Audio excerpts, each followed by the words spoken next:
Welcome back to this week's episode with me, the Mindful Guy. Hello, welcome to today's episode of The Mindful Guy. You're here with me, Anthony. On a previous episode of My Story, there was a topic in there it was about sexual abuse. I wanted to touch on this a little bit more. Now, this is something that had a big impact on my life, and it took a while to come to terms with it, accept it, and move on from this. Now again, we are not experts on this show. We simply talk about our own life experiences and the ways we have dealt with these topics, these issues, these traumas we have come across in our life. We will always recommend seeking professional help. Sometimes it's hard to seek that professional help, so we are here in the meantime. Reach out to us if you need help. There is many resources out there that we can recommend, or even if you just want someone to talk to, we're here. Now, I want to start this episode by saying it is never okay. Sexual abuse is never okay. It is never your fault. It's not your fault at all. Many times over the years, I tried to blame myself. Maybe if I was stronger minded, it wouldn't have happened. It's okay because at the time I didn't know it was wrong.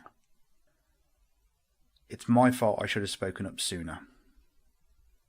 Now, in my case, I was around 13, 14, I think. I was very young. I'd already been through a lot. If you've listened to my story, then you already know this. Do not allow your own mind to justify this sexual abuse. There is no justification of it. It's not okay. Now, this part is difficult. It is difficult, and this bit I want to talk about is don't be a victim. It took a long time to see myself as anything but a victim of this abuse, because that soon becomes your identity. You start seeing yourself as a victim of sexual abuse, and you're not. You are you. That is your identity. Your identity, is you. Your identity is whatever you want you to be, or who you want you to be. You are not a victim.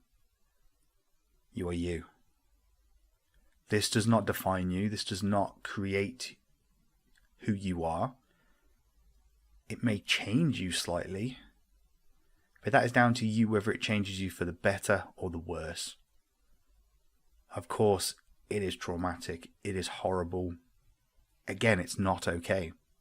And it is not your fault. Do not blame yourself, ever.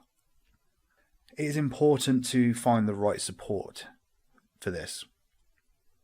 Do not try and deal with it on your own. That's what I did for years.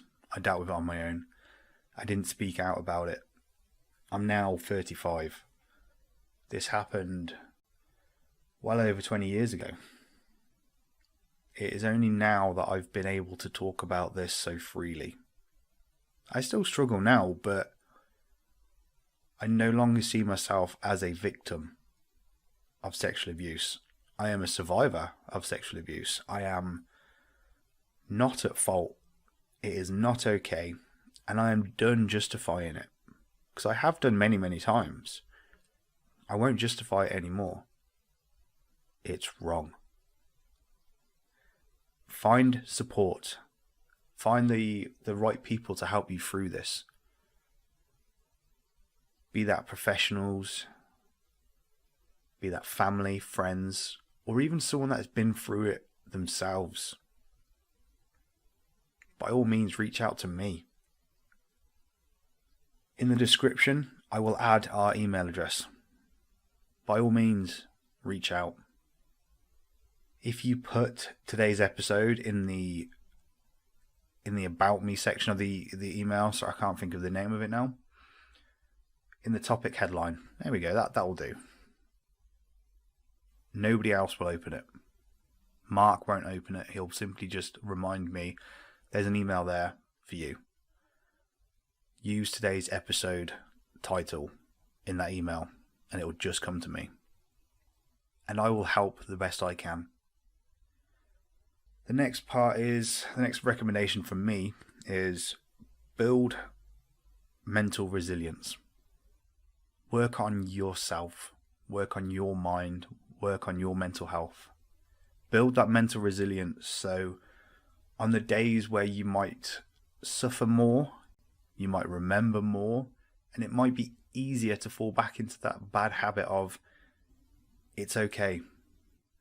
Maybe it was my fault. It happened because of X, Y, and Z. Those days will still come.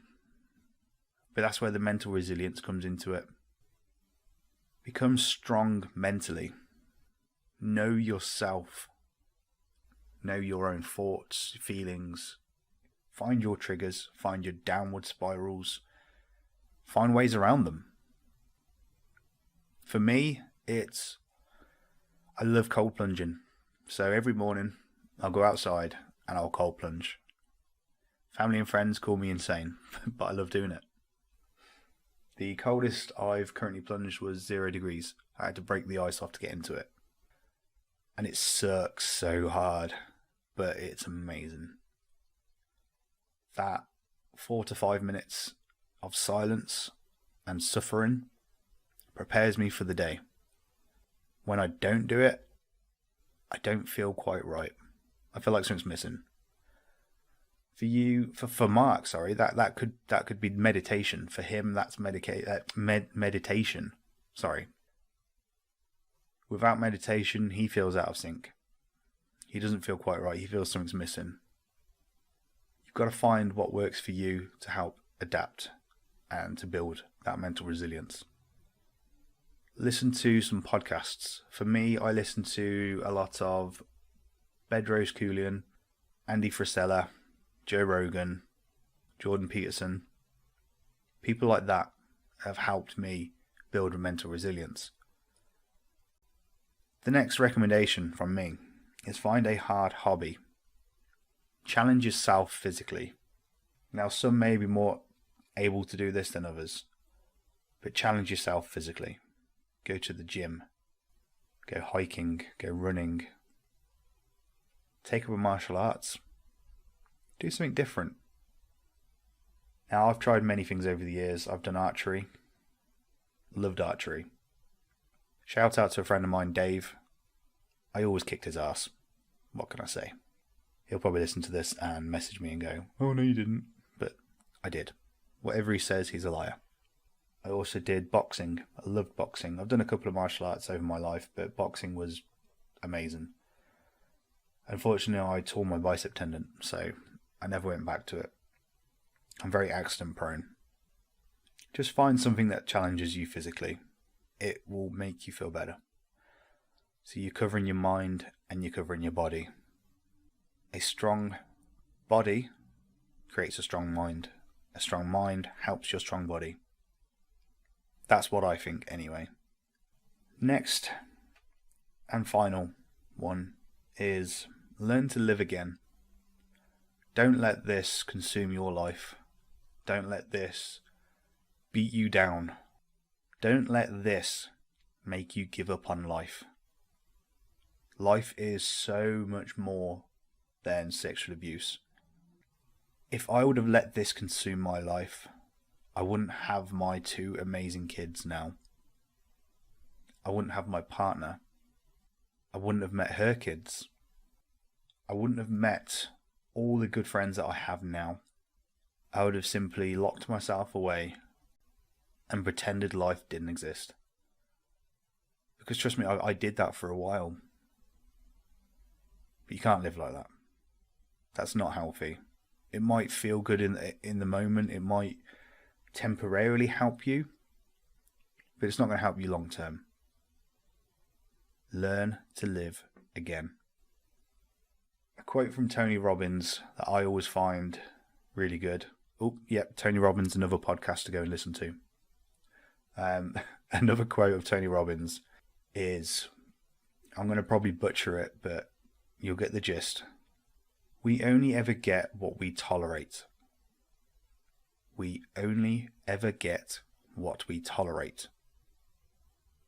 If we are getting shit in life, it's because we're tolerating it. If other people are treating us like shit in our life, it's because we tolerate it. If we get anything less than the respect we deserve, it's because we tolerate it. That is my takeaway on that quote. Do not tolerate anything less than you deserve. And listen to me now when I say you deserve everything. Do not let this consume you. If you have been through this, do not let it consume you. Speak out. There is nothing to be ashamed about speaking out. It's taken me 20 years to be able to speak about it. But already, me speaking out about this has helped others. Me speaking out about this has freed me. Hopefully me speaking out about this has prevented others going through this. And if they ever did, they know there's places to turn and they're not alone. Speaking out about it doesn't make you weak. It is the opposite. Speaking out about this will give you a strength that you didn't know you had. Learn to live again. Now again, I will put our email in the description below. Do not hesitate to reach out. If you need us, we are here. Thank you for listening, and we'll see you again on the next episode of The Mindful Guy. If you like what you hear and you want to see more, click the like, subscribe, and notification buttons, or leave us a comment in the comment section, and I'll see you again on the next episode of The Mindful Guy.